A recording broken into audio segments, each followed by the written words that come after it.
Whether you yourself are a user or not, I don't think it can be argued that Binance has built a crypto empire based on dominance, liquidity, and to their credit, a lot of trust and transparency. But every empire faces its storm at some point. Historically, that's always been the case. And it seems like right now the king of crypto is under fire. Crypto.com has filed officially a case against Binance. And to remind you of what happened back on the 10th of October, on that day we saw a $40 billion liquidation. Right now regulators are circling, rivals are kind of coming together actually, and the community seems to be a little bit split between fear and faith. You have obviously adherents to both camps. But kind of beneath all the chaos, there's a twist that a lot of people haven't noticed as far as we've observed, a twist that could potentially change or flip the entire narrative. Because what if this is not at all Binance's downfall and instead it's more of a reset? I'm going to dig into this. I'm going to take a look at all these moves that are happening in the shadows and why this so-called storm may just end up crowning a new king of cryptocurrency.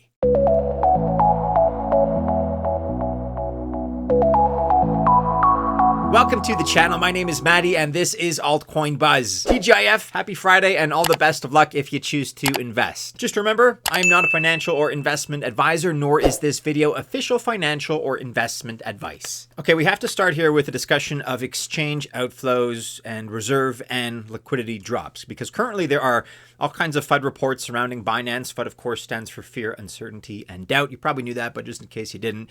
And it refers to the tactic, really strategically these days, of intentionally spreading negative or sometimes misleading information, and then by extension that creates panic among investors, drives down a given asset's price. That is a reality, unfortunately. So let's look at the various FUDs currently floating around Binance in the context of what happened. And we'll consider, first of all, exchange outflows. After the recent price crash in the crypto sector, exchanges saw pretty significant outflows. CoinGlass claimed on X that Binance saw the biggest outflow with $21.75 billion. Now, this is a post that attracted, as you may expect, a lot of attention. It implies a liquidity crisis, or at the very least, capital flight. However, we saw a whole bunch of other X posts and data from DeFi Llama purportedly reflecting numbers that show a $4.2 billion inflow. Binance themselves called much of the narrative a, quote, misinformation and FUD campaign, end quote. Yi He shot back at this with a post on X that he has since deleted. Yi He is a Binance co-founder and chief customer service officer. Here's a picture of the original post. Quote, if you are crypto KOL and someone offers you less than $20,000 to publish FUD about Binance, consider it an insult, end quote, they posted.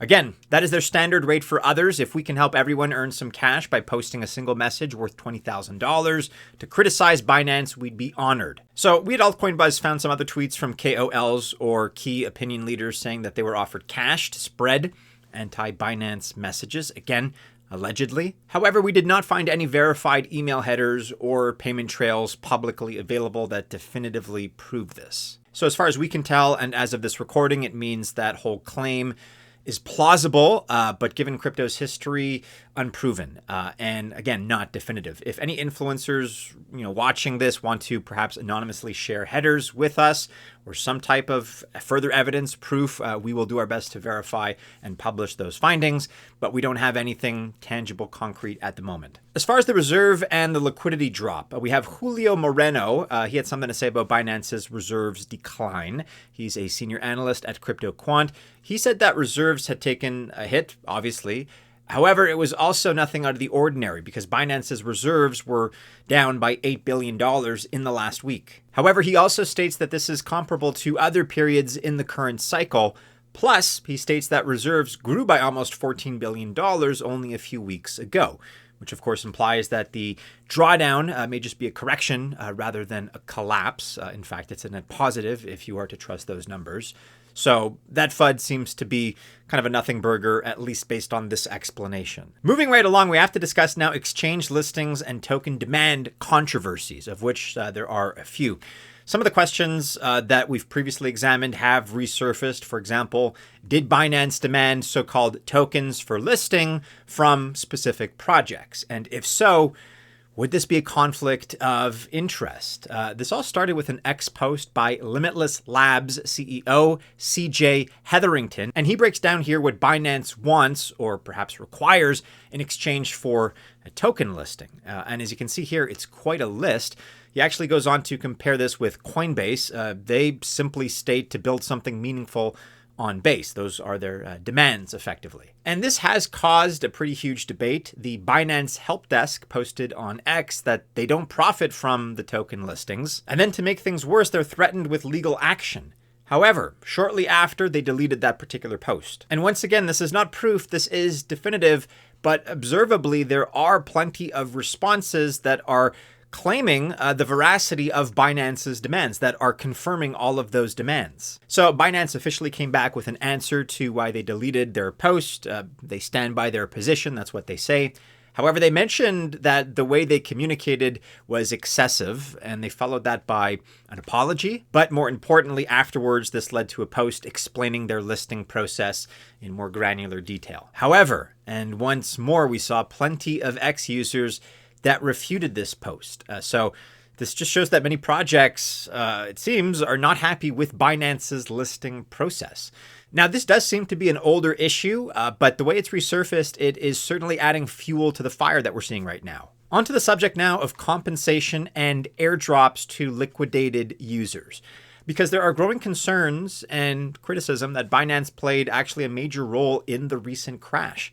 I already pointed out that Crypto.com is about to file a lawsuit against Binance officially. Binance's unified account system allowed traders to use assets such as USDE, WBETH, and BNSOL as collateral. However, the liquidation prices for these assets were determined based on Binance's own spot order book, so not on external oracles.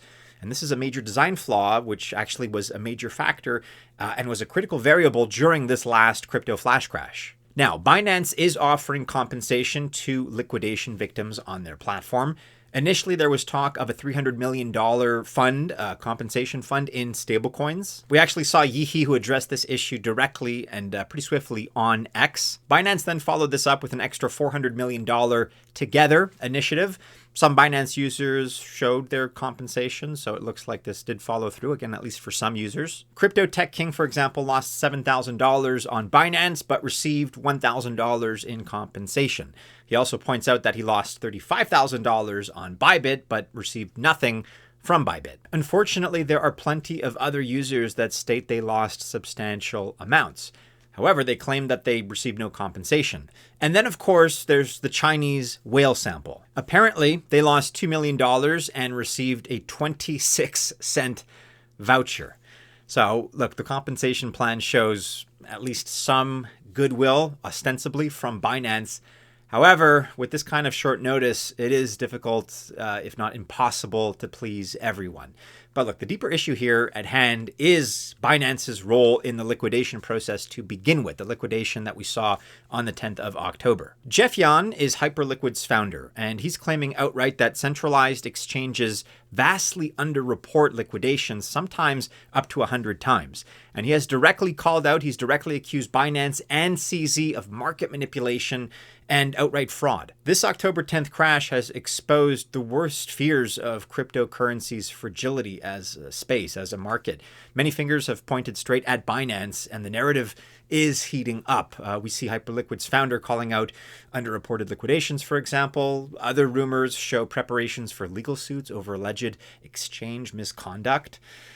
So we have to ask ourselves, is all that FUD I alluded to at the very beginning of this video, all this Binance FUD, justified? At the time of this recording, there's a lot of information that is still being compiled, but the honest truth is that we have seen some credible claims, also leaked rate sheets and wallet traces, what seem to be some passionate accusations as well. For the time being, those have to be considered anecdotal, but there are a lot of them. However, what I haven't seen is an airtight set of evidence or proof that directly ties Binance itself to a deliberate orchestrated collapse. Objectively speaking, and from like a black and white binary perspective, We haven't seen that. It does not exist, at least not at the time of this recording. Therefore, I urge you to use caution, follow the on-chain evidence, and demand transparency. Because if exchanges wield this much power, every crash is going to become political. Should you take your assets off Binance into your non-custodial wallet? Well, you should always do that, whether we're talking about Binance or not, regardless of which exchange you park those assets in. That's just, best practices. And in this case, the answer is yes, do that, but not just because of the Binance FUD. In general, that's something that you always want to do. Is Binance too big to fail? Kind of feels like it in a way, but look, never say never. We all remember what happened with FTX, unfortunately. Let me know what you think this is in the comments below. We're kind of still in the fog of war right now, and we don't, like I said, have anything definitive. Is the Binance FUD justified? Let me know your thoughts about this. And also join our very lively discussions. We're talking about this, certainly, and other stuff as well on X and on Discord. You can find those links in the description of this video.